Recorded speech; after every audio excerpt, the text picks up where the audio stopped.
लखनऊ में बीजेपी का आत्मनिर्भर भारत अभियान आज से शुरू, 20 जून तक चलेगा कैंपेन। महाराष्ट्र और गोवा में मानसून ने दी दस्तक, भारी बारिश को लेकर रेड अलर्ट। उत्तराखंड में 22 जून से शुरू होंगी 10वीं और 12वीं की बोर्ड परीक्षाएं, कंटेनमेंट जोन के छात्र नहीं ले सकेंगे हिस्सा। और 69,000 सहायक शिक्षक भर्ती मामले में हाईकोर्ट ने सिंगल बेंच के फैसले पर लगाई रोक। नमस्कार, स्वागत है आप सभी का जनादेश एक्सप्रेस लाइव में और मैं हूं आपके साथ सुप्रिया भट्ट। और चलिए खबरों की शुरुआत करेंगे बिहार विद्यालय परीक्षा समिति से जुड़ी हुई बड़ी खबर के साथ। बिहार बोर्ड ने अपने यहां संविदा पर काम करने वाले अधिकारियों और कर्मचारियों की सेवा समाप्त करने का बड़ा फैसला किया है। बोर्ड में काम करने वाले संविदा कर्मियों की नौकरी 26 जुलाई के बाद खत्म कर दी जाएगी। इस संबंध में बोर्ड के सचिव ने एक आदेश भी जारी कर दिया है। शिक्षा विभाग के आदेश के बाद बोर्ड के सचिव प्रमोद कुमार ने इस संबंध में जानकारी साझा की। सचिव के आदेश में स्पष्ट तौर पर कहा गया है कि बिहार विद्यालय परीक्षा समिति में संविदा के आधार पर कार्यरत पदाधिकारियों कर्मियों को 11 महीने के पहले नियोजन के बाद समय समय पर 11 महीने के लिए सेवा विस्तार दिया जाता रहा है। विस्तार के संबंध में 22 मई 2018 को जारी शिक्षा विभाग के आदेश में स्पष्ट तौर पर कहा गया है कि संविदा कर्मियों को 26 जुलाई 2020 तक के ही सेवा अवधि का विस्तार दिया जाना है। लिहाजा अब 26 जुलाई के बाद इनकी सेवा नहीं ली जाएगी। लालू के तीसरे बेटे होने का दावा लगातार तूल पकड़ता जा रहा है, जिसके बाद अब नेता प्रतिपक्ष तेजस्वी यादव ने जदयू पर तीखा प्रहार किया। मीडिया से मुखातिब होते हुए तेजस्वी ने पूछा कि जब लालू भ्रष्टाचारी थे तब क्यों 2015 में उनके साथ मिलकर जदयू ने सरकार बनाई, तब क्या लालू भ्रष्टाचारी नहीं थे? इसके अलावा नेता प्रतिपक्ष ने जदयू पर राजनीति का स्तर बहुत नीचे गिराने का भी आरोप लगाया। उन्होंने कहा कि जनता सब कुछ देख रही है और सब जानती है और इसका जवाब जल्द ही उन्हें मिलेगा भी। तेजस्वी ने आगे कहा कि कोरोना के संकट ने सब कुछ बेनकाब कर दिया है। उन्होंने कहा कि बिहार में लोगों को जिस तरह मदद मिलनी चाहिए वैसी मदद नहीं दी गई है। इस मोर्चे पर झारखंड सरकार ने अच्छा काम किया है। और चलिए खबरों में आगे बात करेंगे यूपी के बलरामपुर की खबर का, जहां से इंसानियत को शर्मसार करने वाली एक बेहद ही संवेदनशील घटना सामने आई है। जहां 42 साल के एक शख्स की मौत के बाद उसके शव को पोस्टमार्टम हाउस ले जाने के लिए नगरपालिका की कचरा ढोने वाली गाड़ी का इस्तेमाल किया गया। तो वहीं जब पुलिस विभाग की इस करतूत का वीडियो सामने आया तो पुलिस महकमा लीपापोती में लग गया। हालांकि मामले की जानकारी मिलने पर दारोगा रविंद्र कुमार रमन, 2 आरक्षक शुभम पटेल और शैलेंद्र शर्मा के अलावा नगर पालिका के 4 कर्मचारियों को निलंबित कर दिया गया है। और वो सादुल्ला नगर थाने के रहने वाला था। तो ये जब सूचना पुलिस को मिली, वहां पर जो नगर पालिका के अधिकारी उनको मिली, तो वहां पर फिर टीम भेजी गई और ये भी जानकारी में आया है कि संभवतः मेडिकल टीम भी वहां पर भेजी गई थी। लेकिन इस समय चूंकि कोरोना का जो चल रहा है, हर तरफ कोरोना की वजह से एक संशय बना हुआ है, तो उसकी वजह से संभवतः वहां पर एक ऐसी इन लोगों ने लापरवाही की और ऐसी संवेदनहीन हरकत हुई है जो कि बहुत गलत है। और जो मृतक था उस मृतक की बॉडी को उठा करके एक कूड़ा ढोने वाली गाड़ी जो होती है उसमें रख करके वहां से हटाया गया।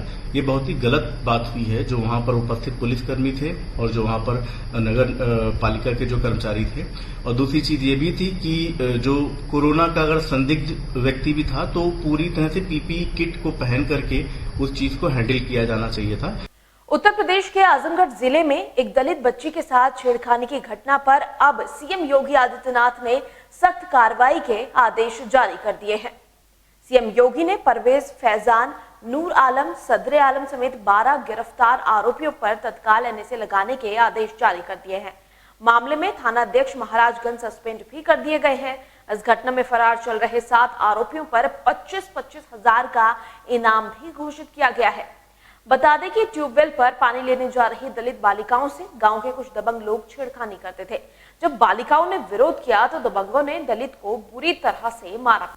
अयोध्या विवाद के बाद अब सुप्रीम कोर्ट में काशी और मथुरा विवाद को लेकर भी याचिका दाखिल की गई है। हिंदी पुजारियों के संगठन विश्व भद्र पुजारी पुरोहित महासंघ ने प्लेसेस ऑफ वर्शिप एक्ट 1991 को चुनौती दी है। याचिका में काशी और मथुरा विवाद को लेकर कानूनी कार्रवाई को फिर से शुरू करने की मांग की गई है। आपको यहां पर जानकारी दे दें कि प्लेसेस ऑफ वर्शिप एक्ट में कहा गया है कि 15 अगस्त 1947 को जो धार्मिक स्थल जिस संप्रदाय का था वो आज और भविष्य में भी उसी का रहेगा। हालांकि अयोध्या विवाद को इससे बाहर रखा गया है क्योंकि इस पर कानूनी विवाद पहले से चल रहा था। इस एक्ट के आने के बाद सभी स्थानों पर स्वामित्व विवाद वाले मसले खत्म कर दिए गए थे। इसके बावजूद गाहे बगाहे काशी मथुरा का विवाद उठता ही रहा है। छात्रों के भविष्य को ध्यान में रखते हुए कोरोना महामारी में ऑनलाइन क्लासेस का दौर चल रहा है, जहां नेटवर्क और संसाधनों से जुड़ी कई समस्याओं से छात्रों को जूझना पड़ रहा है। संसाधनों की कमी से जूझ रहे छात्रों की समस्याओं को ध्यान में रखते हुए एक टीचर ने ऑनलाइन क्लास के लिए कुर्सी, हैंगर से एक ट्राइपॉड तैयार किया है, जो छात्रों को पढ़ाने के लिए काफी मददगार साबित हो रहा है। संसाधनों के अभाव में जुगाड़ लगाकर छात्रों को पढ़ाने वाली इन अध्यापिका की सोशल मीडिया पर काफी तारीफ भी हो रही है।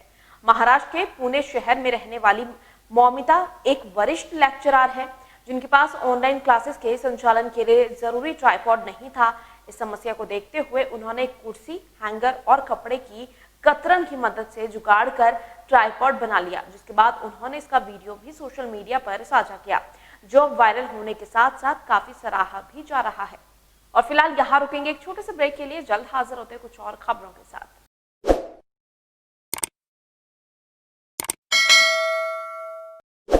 ब्रेक के बाद एक बार आप सभी का फिर से स्वागत है और चलिए अब खबरों में आगे बढ़ेंगे।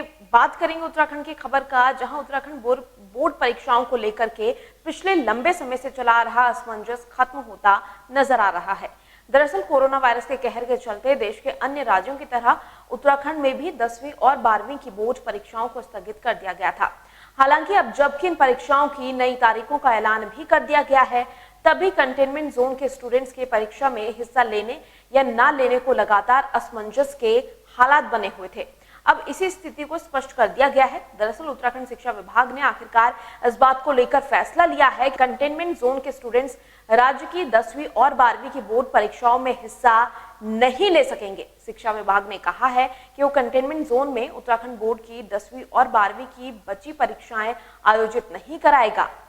नियमित भर्ती पर रोक और नए पद नहीं भरे जाने को लेकर के बीपीएड, एमपीएड प्रशिक्षित बेरोजगार संगठन ने विरोध किया। बेरोजगार संगठन के प्रदेश अध्यक्ष जगदीश चंद्र पांडे ने एक बयान जारी करते हुए कहा है कि उत्तराखंड सरकार अपना ये निर्णय वापस ले, वरना न्याय के लिए बीपीएड, एमपीएड प्रशिक्षित बेरोजगारों को मजबूरन सड़कों पर उतरना पड़ेगा। उन्होंने कहा, सरकार द्वारा भर्ती पर रोक और नए पद नहीं भरे जाने का निर्णय बेरोजगारों के खिलाफ सोची समझी रणनीति है। कोरोना महामारी तो केवल सरकार के लिए एक बहाना है। वहीं उन्होंने बेरोजगारी को लेकर उत्तराखंड का जिक्र करते हुए कहा है कि आज से 3 महीने पहले या जब सरकार 3 साल पहले सत्ता में आई थी, तो उस समय कौन सी महामारी आई थी जब त्रिवेंद्र सरकार बेरोजगारों के लिए घोषणाओं पर घोषणाएं किए जा रही थी। उन्होंने कहा कि सरकार इस सोची समझी साजिश का बीपीएड, एमपीएड प्रशिक्षित बेरोजगार संगठन सरकार पुरजोर विरोध करता है। उन्होंने कहा, या तो त्रिवेंद्र सरकार अपना ये फैसला वापस ले, अन्यथा संगठन का विरोध झेलने को तैयार रहे। नियमित भर्ती पर रोक और नए पद नहीं भरे जाने का बीपीएड, एमपीएड प्रशिक्षित बेरोजगार संगठन विरोध करता है। सरकार यह फैसला वापस ले, वरना न्याय के लिए बीपीएड, एमपीएड प्रशिक्षित बेरोजगार संगठन को मजबूर होकर सड़कों पर उतरना पड़ेगा। सरकार के द्वारा लिया गया निर्णय बेरोजगारों के खिलाफ सोची समझी रणनीति है।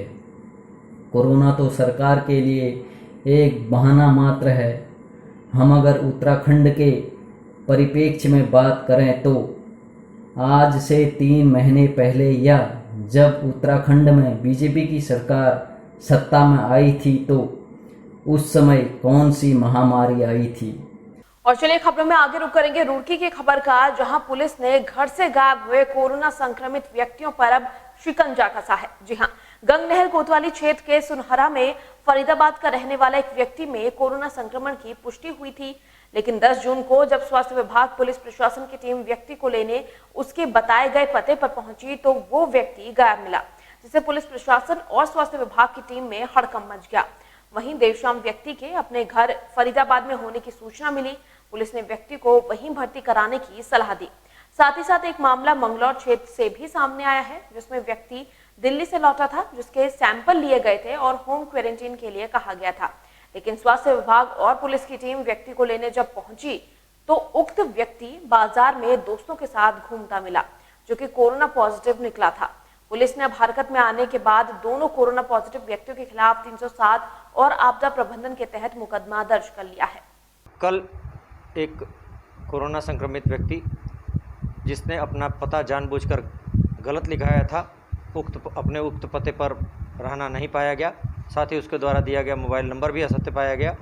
इस संबंध में पुलिस द्वारा अपने ही प्रयासों से उसे फिरोजाबाद में होना ज्ञात किया गया और उसे यहाँ से आवश्यक प्रपत्र भेजकर उसे वहाँ के हॉस्पिटल में दाखिल कराया गया। इस संबंध में चूँकि उक्त कोरोना संक्रमित व्यक्ति के द्वारा जानबूझकर अपनी पहचान छुपाई गई, अपने वर्तमान निवास स्थान पर स्थानीय प्रशासन, पुलिस और स्वास्थ्य विभाग को सूचना भी नहीं दी गई, उसका यह कृत्य दूसरों के जीवन को संकटापन्न करने और उनकी मृत्यु की संभावना कारित करने के उद्देश्य से किया गया प्रतीत होता है।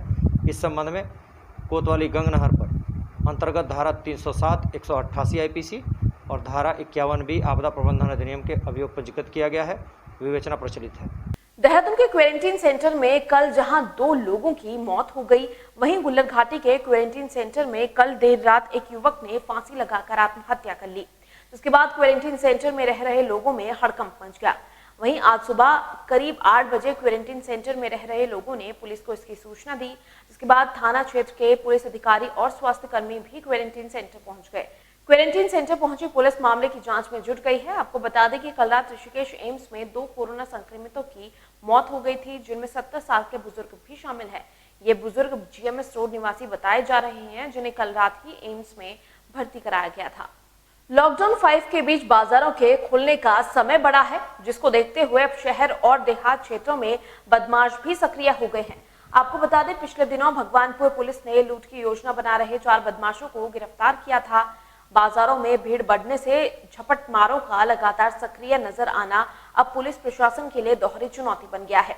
एक तरफ कोरोना जैसी महामारी से निपटने के लिए पुलिस प्रशासन लगातार बॉर्डर, कंटेनमेंट जोन सहित कई जगहों पर ड्यूटी दे रहे हैं, तो वहीं इस बीच बदमाश में चोरी जैसी कई घटनाओं को अंजाम देने में लगे हुए हैं। सीओ चंदन सिंह बिष्ट का कहना है कि पुलिस अलर्ट पर है। यदि कोई बदमाश या गैंग पकड़ा जाता है तो उसके खिलाफ सख्त कार्रवाई की जाएगी।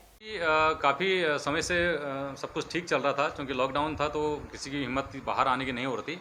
अभी जो छोटे मोटे घटना करने वाले लोग हैं वो थोड़ा सक्रिय हुए हैं, और चूंकि इस टाइम पर माहौल भी कुछ इस टाइप का है कि काफ़ी समय से लोगों को कुछ करने को नहीं मिला है, तो इसमें हम लोगों ने पुलिस को निर्देशित कर दिया गया। सभी जगह पुलिस अलर्ट है, और कल ही भगवानपुर में भी कोई पकड़े गए हैं इस संबंध में। तो उसके बाद सभी को मैसेज जा चुका है कि इस प्रकार के कोई भी पुराने जितने भी चोर उचक्के जो भी रहे हैं उन सब के विरुद्ध तत्काल उनको जानकारी करते हुए उनके बारे में, उनका लोकेशन क्या है और उनके विरुद्ध कार्रवाई करें। अब न्यायालय तक में भी कोरोना संकट मंडराने लगा है, जहां आज देहरादून स्थित कचहरी परिसर के कोर्ट के बाहर दुर्गा फोटोकॉपी नाम की दुकान के स्वामी समेत 3 लोग कोरोना पॉजिटिव पाए गए। सूचना मिलते ही पुलिस द्वारा उस दुकान के आसपास की सभी दुकानों को खाली कराया गया और उस लाइन की सभी दुकानों को 3 दिन तक बंद करने के आदेश भी दिए गए हैं। वहीं इस मामले पर बार एसोसिएशन के अध्यक्ष मनमोहन कंडवाल ने अधिवक्ता से उनकी जांच कराने और खुद को क्वारंटीन करने समेत उनसे सतर्कता बरतने की अपील की। देखिए, आज जो है हमारे कचहरी परिसर से सड़क पार करते ही दुर्गा फोटो स्टेट की दुकान है, वहाँ पर उसका मालिक जो है कोरोना संक्रमित पाया गया, उसके स्टाफ कोरोना संक्रमित पाया गया है। चूँकि वो एक फोटो स्टेट की दुकान थी, कचहरी से लगती हुई है, तो वहाँ निरंतर अधिवक्ताओं का भी आना जाना लगा रहता था कार्यों से, कि फोटो स्टेट कराने या कोई टाइप कराने, तो अधिवक्तागण भी वहाँ पे जाते रहते थे। तो हमने अधिवक्ताओं को एक संदेश दिया, क्योंकि इस तरीके से छांटना मुश्किल है कि कौन कौन अधिवक्ता वहाँ कार्य करने गया। एक संदेश दिया कि जो अधिवक्ता वहाँ गए थे वो अपने को घरों में क्वारंटीन कर दें और आवश्यक हो तो अपनी जांच भी कराएं। चूँकि हमें इस बात का पता नहीं था, तो हमने ये संदेश पूरे अधिवक्ता समाज को दे दिया है। आज हमने एहतियातन यहाँ पर जो है पूरा सैनिटाइज करवाया, पूरे अपने चैम्बरों को, अपने सारे कचहरी प्रांगणों को। हम बार बार अधिवक्ताओं को ये कहते हैं कि एक सतर्कता ही एक उपाय है कि जिससे हम बच सकें, अनावश्यक भीड़ का हिस्सा न बने, और जब आवश्यक कार्य होता है तभी कचहरी आए, अन्यथा कचहरी न आए। धन्यवाद। तो मेरे साथ इस बुलेटिन में बस इतना ही, लेकिन तमाम खबरों से जुड़े रहने के लिए देखते रहिए जनादेश एक्सप्रेस लाइव। नमस्कार।